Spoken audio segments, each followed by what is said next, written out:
Hi everyone! Welcome again to my channel. And today's video guys ay andito ulit tayo ngayon sa loob ng aking mini greenhouse. So umuulan nga pala ngayon at maalinsangan guys kahit makulimlim at umuulan. Mainit ang panahon. Ayan. So yung pawis mo, ayan, yung pawis ko pala. Parang ano siya. Basta, ayun, maalinsangan guys.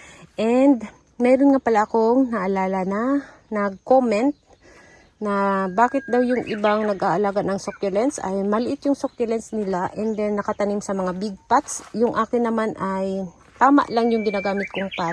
So, ang masabi ko lang siguro is dahil siguro wala silang access sa mga maliit na pots. So, wala silang choice kundi gumamit ng mga big pots. So, sa akin kasi ay mabili mo lang sa home center yung mga ganito kaliit na pot. Yung mga ganito. At marami tong kulay guys. May dilaw, may violet, may black, may pink. At ayun, may blue, may green. So, may access ako sa mga ganito nga pot. Kaya, ayun. So, mas maganda din sa akin na gumamit ng maliit na pots para hindi agad mapuno yung mini greenhouse ko. Kasi, mula nung inumpisahan ko tong gawin yung mini greenhouse ko, siguro hanggang dito pa lang yun. Ayan, hindi pa talaga siya ganito yung hitsura. May bubong lang siya, tapos meron akong tinanim dito sa gilid na pipino. Ayan, wala pa siyang garden dito guys. Pipino pa yung tinanim ko dyan banda nung nag-umpisa ako dito. And then, kasi parami yung mga succulents ko. Ayun, ginawa ko na lang siyang mini greenhouse. And then, nag-extend ako ng dito banda, in-extend ko. Nung ginawa ko, inumpisahan ko na siyang gawing mini greenhouse. In-extend ko hanggang dito kahaba. And then last year, nag-extend na naman ako kasi nga mayroon na akong mga succulents na malaki na nakatanim sa big pots. So, in-extend ko hanggang dyan. So, siguro ngayong taon hindi ko na siya i-extend kasi wala na akong pipe na ganito. Ayan. So, kung gusto kong ulit ng mini greenhouse, siguro gagawa ako ng bago ulit. So, step by step din ako magpalaki ng mga succulents. Mag-start ako sa ganito, sa dahon, and then itanim ko siya sa medyo maliit na pot na ganito kaliit. Ayan, ito nga pala yung kinatings natin na rubitent. Ayan. Tapos pag medyo malaki na siya, ilipat ko naman siya sa medyo malaking pot. Ayan, kung i-compare nyo, ayan. Mas malaki. Ito, ilipat ko na naman siya. And then, kapag medyo malaki na siya sa ganito, ilipat ko na naman siya sa medyo malaki ng konti. Ayan. Tapos, kapag malaki na siya, ilipat ko na naman siya sa mas malaki. Ito. Hanggang mapunta siya sa ganitong pot. Ayan. Sa mga big pots. So, ayun, step-step yung pagpapalaki ko para, yun? Yung madali lang siyang diligan at hindi agad mapuno yung mga yung mini greenhouse ko hindi agad mapuno. At yung iba kasi, yung mga nakatanim kasi mga sa maliit na pots ay ginagawa kong mga arrangement. So, kapag nasa maliit sila na pots, madali silang tanggalin, mas madali silang gawing arrangement. So, ayun. Kaya nakatanim sila sa mga gadyang pots. And then, madali lang din silang diligan. Hindi sila ma-overwater kasi mas mabilis silang matuyo. Ayan. So, depende na lang siguro kung ano yung available sa lugar nila. Ayan. So, ito na nga pala yung update natin ngayon. So, yung nga pala nito dati ay napakaliit. Nakatanim nga pala sila sa itim na maliit na pot dati. So, siguro 3 years na sila mula nung binili ko. So, ito sila lahat guys ay pang-arrangement. Binili ko siya pang-arrangement. Pero dahil nga napakaliit niya nung dumating sa akin, pinapalaki ko muna konti. Tapos, nung medyo lumaki na siya, parang nanghihinayang naman akong i-arrangement siya. Kasi nga, nagkaroon siya ng mga babies. So, ang ginawa ko na lang ganito. Pinapalaki ko na lang sila ng pinapalaki. Hanggang ganito na sila. Ayan, nag-cluster na sila. So, nung binili ko, halos ganito ka-liit lahat. Ayan. So, ngayon, tingnan nyo naman, ang dami niyang mga babies, diba? Lalo na to guys, upaikot. So, nagtanggal na nga pala ako dito ng baby dati. Nung, ba yun? Kailan ba yun? Siguro mga bandang March. Ayan, bandang March ba yun or last year? Ito, nandito nga pala nakalagay. Ayan. So, hindi mo na makita. Ang baby yata neto ay ito. Ayan. Tapos, ito siya ay yung katabi. Ito. Ayan. Diba? Ayan, oh, paikot yung baby. Ang ganda tingnan, diba? Kapag nag-cluster na.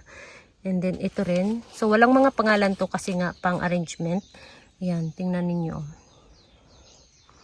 Tapos, yung iba dati na hindi pa kita. Ayan, lumalabas na yung babies, guys. Ang daming baby sa ilalim. So, medyo, dati hindi sila ganito kasikip sa tray na to. Ngayon, ang sikip na, guys. Medyo mahirap na siyang tanggalin kasi nga, nagsagian na yung kanilang dahon. Masira kasi yung dulo ng dahon, guys. Kung nakita ninyo, yung dulo ng dahon, parang may ganito, oh. Ayan, oh, kung nakita ninyo. So, ito, ayaw kong masira. Kaya, hindi ko masyadong ginagalaw, hindi ko masyadong kinukuha dito. Ayan, hinahayaan ko lang. So, ayan yung mga babies, guys, oh. Ang dami niyang babies, grabe, wow. Amazing. Dami niyang babies. So, syempre, meron ding mga nasira dito. Ito, nasira to siya. Pero ayun, umukay na siya. So ngayon, ito naman siya. Marami na siyang babies. Kaya lang, ayan oh. Lagi siyang nagkakaroon ng mga mushy leaves. Ayan, meron na naman siyang bagong mushy leaves oh. So ewan ko bakit siya nagkakaroon ng mushy leaves. So mayroon talaga sigurong succulents na ano ba yun? Kumbaga sa tao, mahina yung autoimmune. Yan, madaling magkasakit. So, mayroon talaga sigurong ganun na succulents. And, eto rin, ayan. Ayan, nagkamashi. So, matigas yung ano niya at dry naman siya. Ayan. So, kapag maalinsangan yung panahon, guys, mayroon talagang mga ganun. Ayan, dry naman siya. Hindi ko kasi ito diniligan. Ang last na dilig ko neto ay kailan pa ba yun? Hindi ko na matandaan.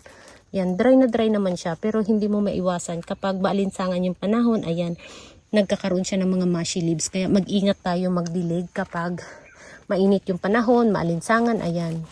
So, kailangan natin i-check lagi yung panahon natin, yung temperature sa lugar natin. Ayan, kung gaano ka init at gaano ka humid. Lalo na dito sa loob ng mini greenhouse ko dahil sarado ngayon. Ayan, walang kahangin-hangin at sinarado ko yung gilid kasi nga umuulan para hindi sila mabasa. So, ayan, kumakapal na sila. Ito, tingnan ninyo, oh. Dry na dry naman, pero mayroon siyang mushy. So, hindi talaga maiwasan yung ganito, guys. Nagkakaroon ng mushy. Ayan. Tingnan natin kung mayroon ba siyang. Ayan, dati nang nagkaroon to na siya ng mushy. Ayan, nilagyan ko ng pang-disinfectant. Yung para sa mga buto ng ano, mga buto ng gulay. Bago mo siya itanim, i-disinfect mo muna. So, ayan. Pang-disinfect yan, ano, binudbud ko dyan sa ano niya. So, okay naman yung hitsura niya, oh. Hindi naman pumuti. Kasi kapag, ano na yung, ano, nagkaroon na siya ng stem rot, kadalasan, yung pinakagitnang rosette, namumutla siya. Pero, ayan, hindi naman siya namutla. So, ayan, ano lang talaga siya, guys. Tingnan lang natin, i-observe lang natin. At, ito naman, yan. Diba? Paikot na yung mga babies. Medyo marami na siguro tong ugat kasi nga medyo matigas. Matigas yung ano, pat. At ito, oh, tingnan niyo tong babies, guys, oh. Yan, 'di ba? Maganda yung ano kapag ganito. So nagka-cluster na sila ngayon. At ito rin. So ngayon is green na green sila kasi nga papuntang ano na summer. At halos lahat dito ay pinalitan ko ng bagong lupa. Kaya ayan, nag-iiba yung hitsura. Ayan, kumupas na yung mga kulay nila.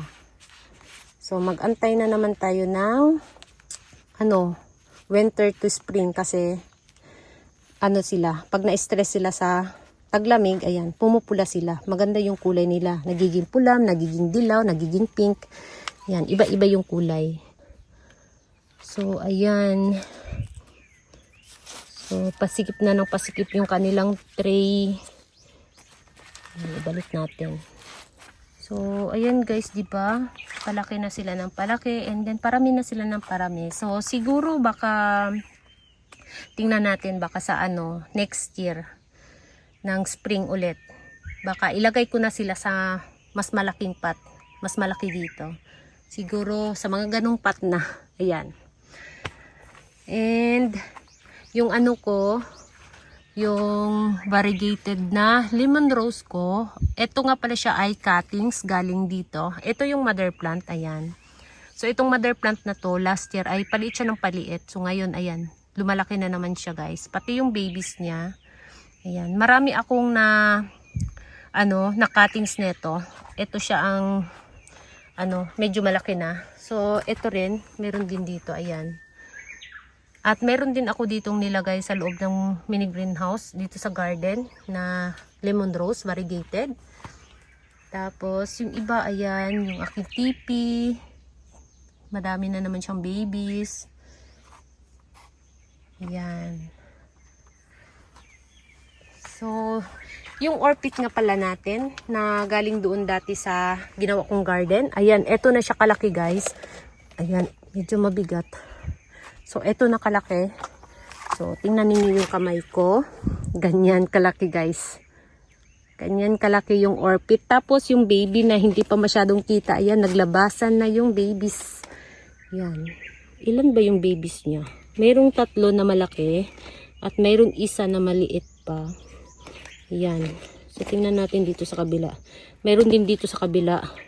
Ayan. So, ganito na siya kalaki guys. Diba? Yan, si orchid. So, yung mga dahon niya, na siya ngayon, okay na siya ngayon, established na talaga siya. Hindi katulad nung dati na bagong tanim siya dito, na yung mga dahon niya dito sa baba, napaka-soft. Kahit diligan ko pa siya, nagiging yung dahon niya, soft yung dahon niya. So, ngayon is, talagang established na siya at yung mga babies palaki na ng palaki. So ganyan na siya kalaki ngayon guys. Ayan. So ilagay natin dito. At ito yung pinaka mother plant ng tipi ko. Ayan. So yung mga babies na hindi pa kita dati, ayan, lumalabas na. And then alin pa ba? Ito naman si RG or ano ba yon? RG, ayan. Si RG. Makapal na siya. So, yung mother plant nga pala nito, ito ay cuttings lang galing sa mother plant. So, yung mother plant niya ay nasira nung winter. So, ito yung mother plant. Ginawa kong arrangement yung mother plant niya guys. Yan, kasi nasira nung winter. So, ito nga pala yung mother plant. Ayan. Paliit ng paliit. So, i-compare mo guys, oh. Mas malaki pa yung babies kaysa mother plant. Kasi nasira to nung winter, nagkaroon siya ng mga frostbite and then, ayan, medyo umokay na siya ngayon. At itong mga babies na to, nakakonect pa din sa mother plant. Ito yung mother plant. So, nakakonect pa rin sila dito sa gitna. Yan, ginawa ko nilang arrangement at nilagay ko dito sa parang timba. Yan, at nilagyan ko ng mga sedum. So, ayan. So, ibalik na natin to. Ayan.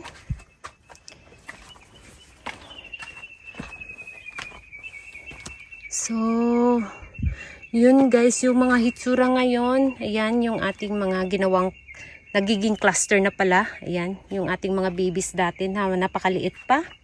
So, yun lang guys, yung latest update natin dito ngayon sa aking mga baby succulents na naging cluster na ngayon. Ayan. So, thank you so much for watching and please don't forget to subscribe and like to my channel. Sa hindi pa nakapag-subscribe, please subscribe my channel at i-click nyo na rin ang bell button para ma-update kayo pag nag-upload ako ng bagong video. Thank you so much for watching and see you on my next video. Bye-bye!